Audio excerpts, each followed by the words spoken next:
Welcome to the Story Studio podcast. Today we're going to talk about kind of unconventional storytelling that can mean a bunch of different things. I guess we can just go right into it. But I think that we tend to focus on books. Like for now, like we're gonna write books in kind of a predictable way. We're gonna write standalones or series or serials. We're going to publish them through Amazon KDP and the other self-publishing platforms. We might do paperback, we'll do audiobooks, and then that's just kind of it. But I know I have a great affection for kind of expanded storytelling that has like Easter eggs or different venues, different methods of storytelling. We're interested in like screenplays and teleplays and video games and that sort of thing, graphic novels. So we wanted to touch on some of the more interesting different or outside the box ways of telling a story, not in an instructional sense, but just like a cool sense. Like, isn't this an interesting way that a story was told? So there you go. Dave said he can talk about Fortnite for hours. We can do a Fortnite podcast. Well, Dave, you have talked a lot about Fortnite, and I hear about Fortnite in my house a lot because my son is a little bit obsessed with it. A lot less in the last week or so. How many kills has he got? Is he better than my son? I don't know. He's gotten first place, I think, 7 times. And my son smokes him. Okay, yeah. I think he has a lot of fun. But I don't think he's like. I've only gotten first place once by myself. So wow. But I do think. I mean, there's been a lot less of it since school started, but summer was like, it was a Fortnite summer for sure. Mm-hmm. And I do think that there's a lot of interesting things going on there with the business model for sure, but the storytelling and, I think, well, yeah, I think it's interesting. I think Dave's going to kind of come from a video game angle here. I think Johnny's coming from more of an expansive, actual physical book kind of experience. And I'm real fascinated with how the nature of digital storytelling is going to change because it's just going in some really interesting places. And I mean, we've talked about this for the entirety of our show. I think that if you go back 6 years, we were talking about how the ebook is really just a digital version of the print and how it's going to evolve. And we really haven't seen very much of that, but we're going to start. And so I think it's a really exciting time for new storytelling. So Dave, do you want to start talking about Fortnite? Because that's like I'll begin with Fortnite was initially a failure, a joke, laughed at thing. Basically, Fortnite began. Epic Games that created Gears of War and other stuff. They made a game called Fortnite Save the World, which is basically like a horde zombie thing. And it was going to be a free-to-play game, and nobody was buying it. It started off like really dark and kind of realistic and scary, and they made it a little more cartoonish. There's a great video out, the art direction, how it changed over the course of the game. I'd love to see that. Haley has strong opinions on the Fortnite aesthetic, and she doesn't like it. She was telling Ethan that it sucks, and he's objectively wrong. Right. Yeah, no, I agree. I'll send you the video. If she watches it, I think it would be an education for her on why it works. I would love that. If you do send me that link, please. I'll watch it with her. Basically, they made it a more cartoonish, friendlier game because kids were going to be a big part of this game doing well. Without kids, you would not have the success it had. But going back a little, so they had Save the World, which was it's still a mode that I don't think anybody really plays. And what happened was this other game come out called PUBG, Player Unknown's Battlegrounds, which was the kind of, it's not the first, but it's kind of the first to do it the way they did it. A battle royale where 100 people drop onto an island, a storm closes in, which forces all the people together, and basically you shoot each other until there's one person left.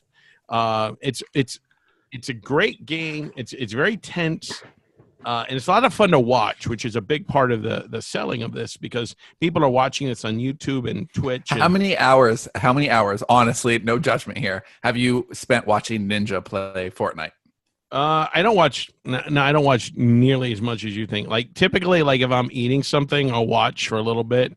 Not a lot, but it's a lot of fun to watch. But I can't sit there and watch for hours. I'm just no.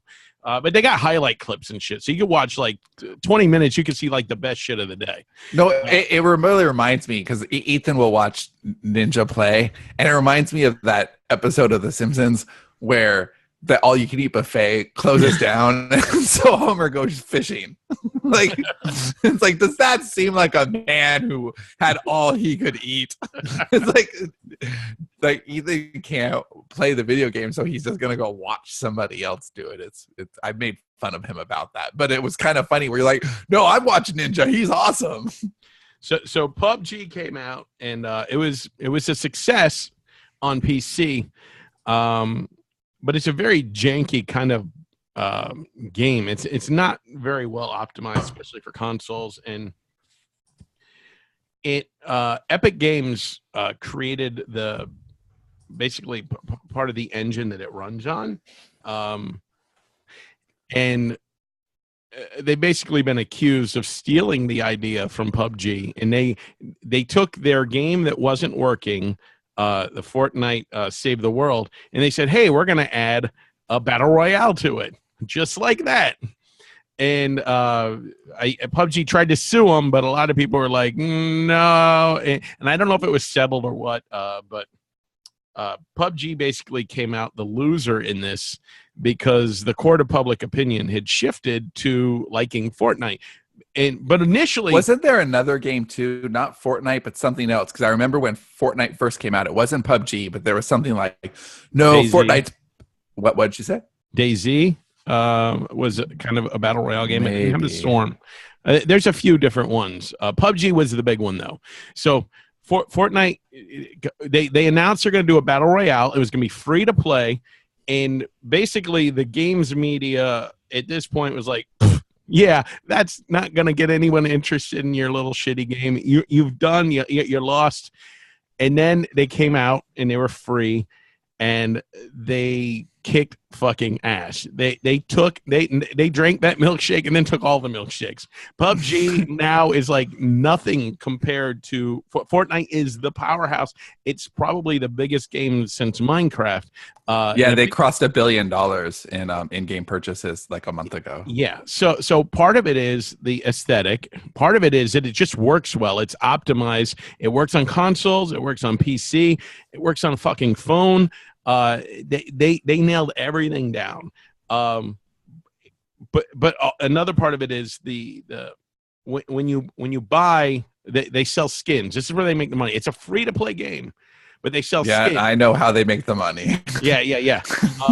But I a lot of got games, Ethan to do more chores because he wants to buy stupid shit like dances. Yeah. not even a skin, but a dance. So basically, if you want to buy a skin for your character, which is a costume for your character, so other people can see how cool you are, it's around $15 to $20. If you want to dance, it's about $10. I've never understood that shit. Like, I don't play a lot of games, but I'll see a game and I'll be like, you earned a new outfit. I'm like, I don't give a fuck. Can you please get me back to the game? Some of the outfits are actually pretty awesome. There's like a John Wick one, which is fucking rad. I do get it. I'm just a but different person. I would never, ever, ever pay money for something like that. No, and like I'm with you, and like we have this whole constant thing in the house because I just think using real money to buy things that don't exist in a video game. I get it if it's earned. Like you kill 1,000, enemies and you get a John Wick skin, but just being able to drop $20 to look like John Wick. Well, they have two things there. They have a season pass which you can buy. Okay. Explain the season pass. Okay, because every time a season pass comes up, it's like, hey, Dad, it's the new season of Fortnite, and then I want to hear the story stuff. I want to hear. Yeah, I'll get to the story. Yeah. The season pass is $10, but you get access to a bunch of dances and a bunch of outfits. So you get like 5-6 outfits, 5 dances or whatever. You get access to all. Really, it's made to look like a bargain, and it is. But you earn it. It's not a bargain. You can't even say it's a bargain compared to $20 for one skin. Yeah, but okay, that's called price anchoring. You have to earn it. You have to get like levels. You have to get wins. You have to do. There's a lot of like different things, like go through 20 hoops or whatever. There's all this different shit that you got to do. Does it cost money to have your character dab, or is that free? I think that was a paid one. There was some are in the season pass. I love that. That's a real question. Yeah. Okay. But anyway, so they nailed the aesthetic. They nailed a free game. And basically, when you buy stuff, you're not buying a competitive advantage, which is the one thing that's wrong with a lot of free to play games is basically the people with the most money can just pay to upgrade for a better gun and kill everybody faster. And it's not a fair system. Yeah, I agree with you there. Yeah, and it's very exploitative. Now, you could say that this is exploitative, too, because kids want to keep up with the trends and have the best outfits and shit like that. But I think there's also a learning thing you can do here where, you tell your kid, okay, I'm going to give you this amount of money. You choose what outfit to get, but know that you can't get another one. So you could be teaching them how to budget with this game because they're going to want that other one and they're going to be pissed off when they can't get it. So they're going to learn in the real world that the money you have is limited. And when you spend it on one thing, you lose the ability to buy something later on. So there could be a lesson there if you do it right. A kid down the street spent $350 on Fortnite last month. I'm not shocked. I just like what is just wrong? What is wrong? But now I'm going to get to the storytelling part, and this is what the game does. Johnny's very well. thinking yay right now. So He's so excited. So the game in and of itself, they drop you on an island, and this island could have stayed static, and they could have just updated the costumes and shit like that, and people would play it and enjoy it. But they made it better. They changed stuff. They have events that happen. They have they had this time rift or a rift in space that opened up and changed the landscape. And they have like little stories that are going on, like kind of behind the scenes. Like you're kind of left to figure out what's going on. Like, why is the world suddenly like this? They don't hit you over the head with it, but they have these little events in game. And the latest example is they had a cube that just fucking appeared, a giant purple cube. And are there answers for this, Dave, or do the Fortnite people have to go and like theorize and? Well, I'm sure they will have something, but right now, they basically the cube like changed the landscape around it. It made it like anti-gravity, so it changed the way you play around it, and it's leaving these little diagrams in the ground, and it's making these sounds, and people are like downloading the sounds and analyzing them to see messages, and they're calling phone numbers. There's like a phone number set up, and they're trying to like piece together what it all means. I mean, they have this whole meta thing going on that doesn't affect the gameplay really all that much, but it's there if you want the extra, and it makes the world feel real and lived in, and you could tell that the people that are creating this thing care about it and care about the players, and it makes it that much more interesting because it's not just a static game like Call of Duty. You drop on a map and you kill everybody and nothing ever changes except whether you live longer or whatever. But this, like, things are changing. Gameplay changes. They introduce new elements to the game and story elements, and all of it has. You could just tell that there's like this big thing going on, a big push, and you know that they're going to work into. They're going to have Fortnite books, or they already signed a toy deal with Funko. And they got Halloween shit coming out. So they're going to be like $1 zillion industry. But they do it in a way that they get you to care about it. And they didn't have to. They did not have to do any of this. They're thinking long term, and they're investing in the game. So I find it all very interesting how they've succeeded when they were going to be a joke.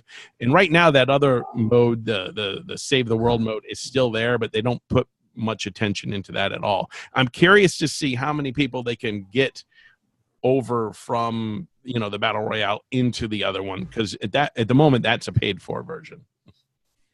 Do you know what the ratio is? It's probably like 1,000 to 1, right? Yeah, not many at all, I'm sure.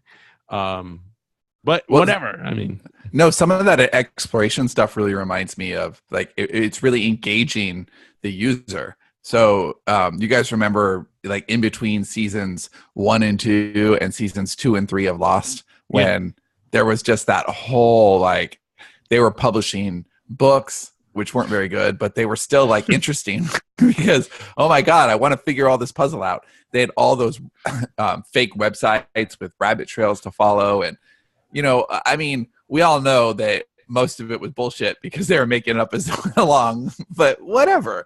It's marketing genius. And, yes, and kids are talking about Fortnite nonstop, and they're talking about what's the cube going to do. And the more they talk about it, it's going to start gleaming, right? Oh my God. What'd you say? I said it's going to start gleaming. Are you OG enough to know that they changed the name of that movie for some reason? No. What was it originally? Gleaming the Cube. But I think they changed it to like A Brother's Revenge or something stupid like that. No, I didn't know that. When did they change it? I don't know. I think that people were probably like, what the hell's Gleaming the Cube? Not a masturbation reference? Right. It sounds like kind of like one. That's Cleaning the Cube. Cube? Mine's not cubic You at got all. a disorder. No, but that is engaging them. That's making them a part of the experience. So, okay, how much is Epic Games paying attention to the users and like kind of crafting what they're doing around what the crowd is saying? I don't know how much of the mythos and stuff is being dictated by user response, but I know that like gameplay, like they're constantly tweaking the game in response to, like, if one gun is overpowered, then they lessen that. They're very attentive to what viewers or players are wanting. See, and Johnny, to your point about the story, like I think story is a little bit different in this context because like Ethan plays it with story, but it's a very different story than some other person might be playing with, right? Like Dave's son might have a totally different way of playing that. And, what do you mean, in a choose your own adventure sort of way, or in a like how much you regard it? Well, yeah, both of those. So in choose your own adventure, you're making all the decisions, right? So Dave, does he do it solo? Does he have like friends that he meets up with, you know, for both? Yeah. So Ethan has, I mean, if there's almost always he's playing with 1 to 4 different people that he'll just like jump on and they'll play a game and they're talking through their pieces and you know they're coordinating, calling each other noobs. Yeah, but they're basically that Keel, stop eating loot goblin. Like I'm trying to nap on Saturday afternoon and that's all I hear about. Stop eating a loot goblin over and over. A loot goblin is somebody who steals all your loot, apparently. But it is interesting because I know that they're kind of like telling a story together. They're communicating. They're saying, hey, what are we going to do right now? And it's this real collaborative thing. And it is fascinating to watch how Epic is responding to that because the story is the gameplay itself in some contexts. And it's interesting to see because I could tell like there's a lot of chatter. And so, you know, he'll hear what his friends say and then he'll repeat it. One thing that he's been saying for a few months and it hasn't borne out at all is, oh, Fortnite's on its way out. Like this is its last month. This will be its last good season. And I actually see the trajectory is totally different, but around his friends, around like, you know, 8th, 9th graders, they're talking about, you know, Fortnite's like the fad's going to be over soon. It's not going to be long, but I think we're looking at a year or two here. I think that, I think we will see the end of it, of course, you know, like Angry Birds is almost a joke now, but at one point it was a $5 billion business, right? I think these things get big. In fact, I have a friend who went to go see the movie and liked it. Oh my God. Actually, well, there was one good scene. Yeah. It was about 2 minutes long. Right. And filled with bird piss. But an example of how successful Fortnite is, basically every big YouTuber and Twitch streamer that was playing Call of Duty stopped playing Call of Duty and started playing Fortnite, and they saw their ad revenue spike. That guy Ninja makes like $1 million a fucking month playing Fortnite. I mean, yes, he's one of the best, but that's a lot of money to play a video game, and it's awesome. And oh yeah, it's amazing. I mean, it is a cultural a behemoth. It really is making a difference, and it's making, like, for storytellers, it's the kind of thing that we want to pay attention to because it's where story is going.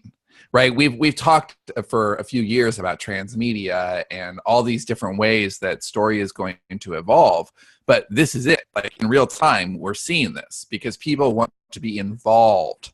It's not enough anymore. Like, it's not passive. Even gameplay is not passive anymore. When we were growing up, it was a more passive thing. If you had a 2-player game, you had somebody sitting next to you and you were taking turns.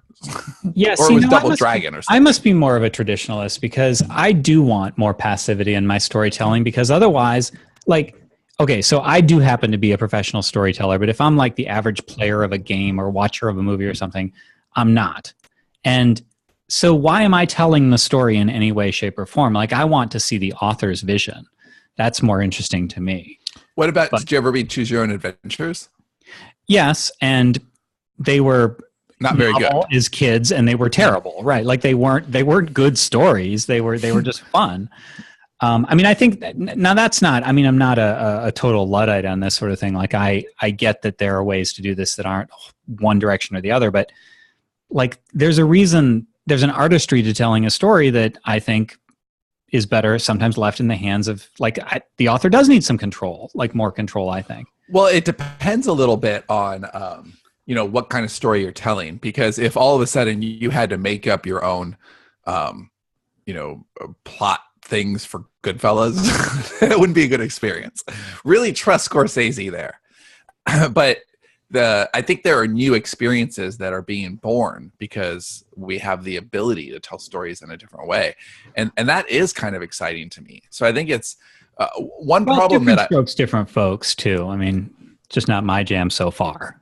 Well, I think that we haven't had that killer app, right? Like, Fortnite is not something that you're going to participate in no matter what. It's not your jam at all. Me too, Johnny. Like, I'll watch Ethan play it and I'm curious and I'll ask questions, and like I have interest in it because, like, for a lot of the things that Dave's talking about, I think it's a really fascinating business model. I mean, there's a lot of cultural significance to it. So I'm real curious, and it's close to home because my son is very interested. But I'm not going to play it. I have no interest in playing it. And I've actually, like, I used to love video games, and I just don't anymore. I don't have the same draw. Yeah. Like, I played Grand Theft Auto with Ethan not too long ago, and it was fun to, like, run over a few hookers and, like, run from the cops. Like, that shit's never going to get old. But it wasn't like when Haley was born, I used to have her in my arms. She was sleeping as a baby, taking a nap while I was playing Vice City. Like, it was awesome. And I thought, man, I can't wait until she gets a little older and I can have some video game time. I don't want video game time. I'd rather go create a story in my time than play a story. But I do think that it's an interesting place to go. And I really do appreciate how storytelling is becoming so expansive, and that we are including the user in that vision. I think a lot of video games nowadays, they are hiring, like, writers and people from movies and TV and books and stuff to make these stories. And there's a special challenge there with video games, especially ones that might have multiple choices and narratives going on. And they basically create different endings depending on what you do. There's one series I think both of you might enjoy playing, which is called Life is Strange. And I think Haley would really enjoy it. And it's about a girl in high school that she has the ability to basically kind of rewind time, if I remember correctly.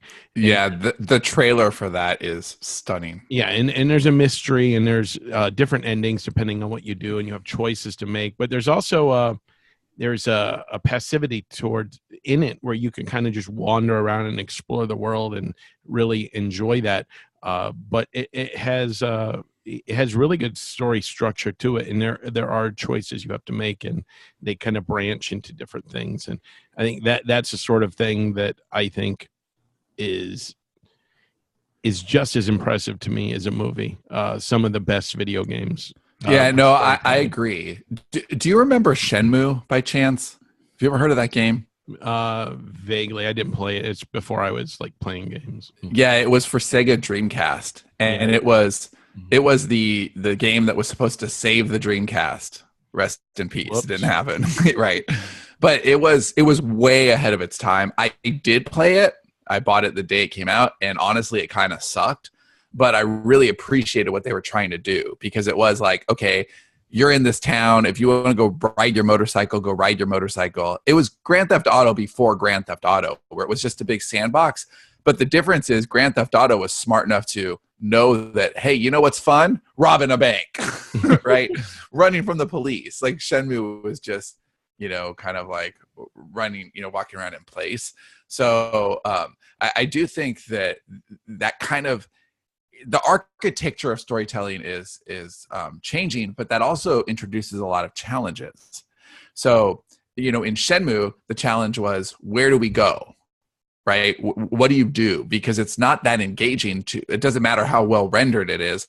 Walking into your bedroom and like looking through drawers, you could do that in real life. Like that's not that exciting. And so Shenmue was what you got in your drawers. Shenmue was a little too realistic. We kind of needed that cartoonishness that Grand Theft Auto brought to us, so that we saw that evolution. Well, now you see filmmakers talking about, we have these new technologies where we're going to, like, augmented reality is something we've talked a lot about, right? As something that's going to be part of the storytelling culture. And they're going to use these cameras where, okay, the movie is happening in front of us, to the sides, and to the back of us. And they've done some testing on this. They've done some, how can we tell stories in this way? What do you think the limitation is? It's that people don't know where to pay attention. This is to Johnny's point. Yeah. They want to go and watch a movie, but all of a sudden, what am I supposed to see that? Am I supposed to see this? Like the director all of a sudden is losing the thread. They lose control, because the director's job is to keep you in the movie, is to keep you in the narrative, which is why, if you're watching Goodfellas, Scorsese, like, you're in really good hands. He's taking you through it. And if all of a sudden you have to decide, am I looking at the Copacabana over here? Like, am I getting led to my seat, or am I going to look behind me? Like, it's weird. It changes. Yeah, the essence of good storytelling is as much about what you don't include. I mean, that's the thing right there. So we've all talked about this with books, with editing, with there's the Hitchcock quote I've used a few times recently. Drama is real life with the boring bits cut out. Well, if you are sending people here and there and all over the place, and you don't cut to, hey, this is important. This is, like, we've done screenplays. How much do we cut out? A lot. And it's almost like, I think, again, to your point, Johnny, you're saying that a storyteller's job is to be a curator of the information and to give the user, what kind of experience should they be having right now with the story. And that if the storyteller doesn't do that, then the story can't be as powerful, because the storyteller is going to be able to have more of an impact on how that story is told than the end user. Is that right?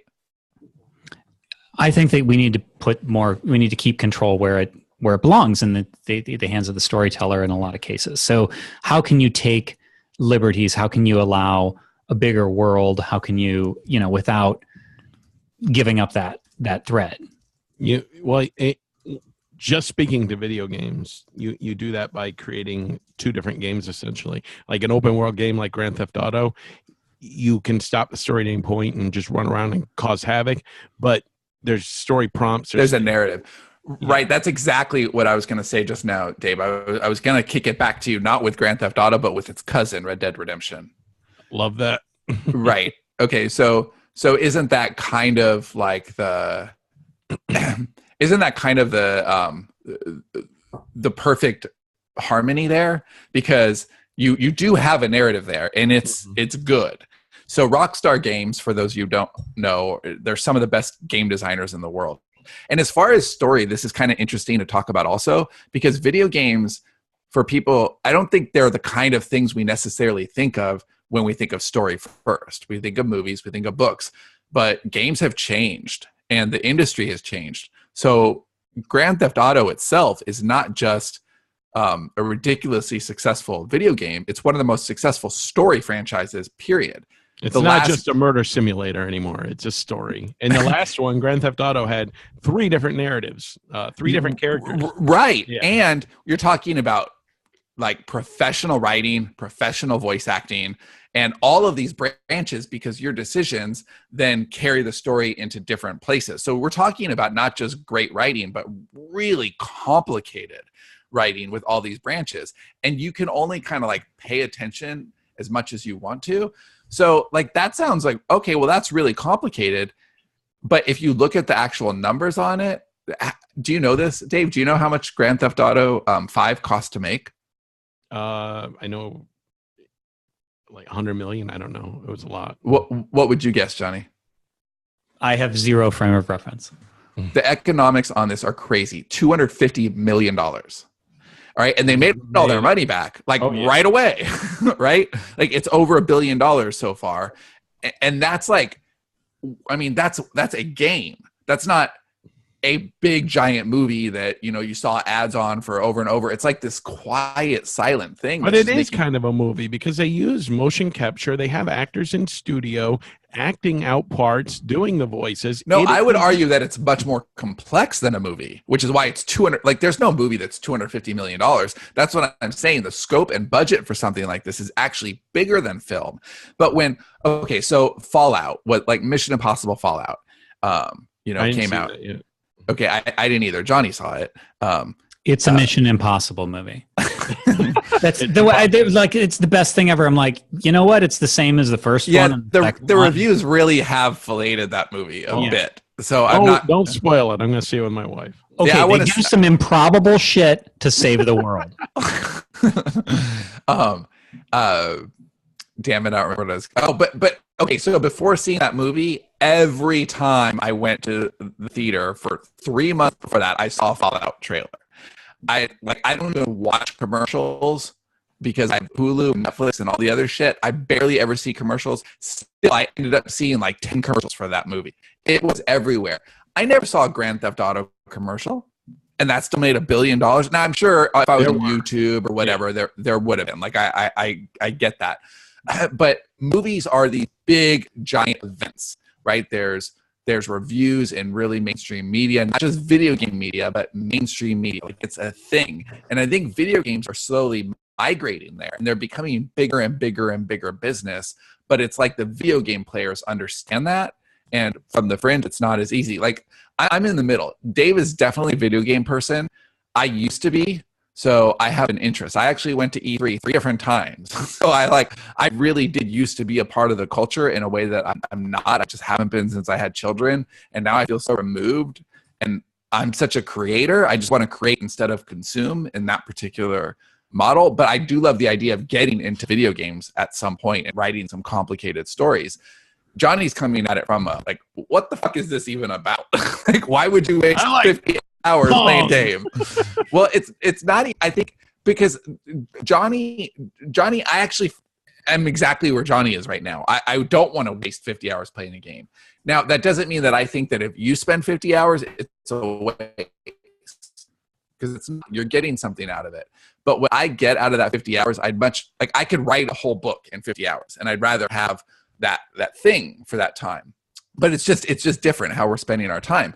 But I do like that I'm sitting in the middle here, because I do have a deep appreciation for what is being created and what is happening in this movement.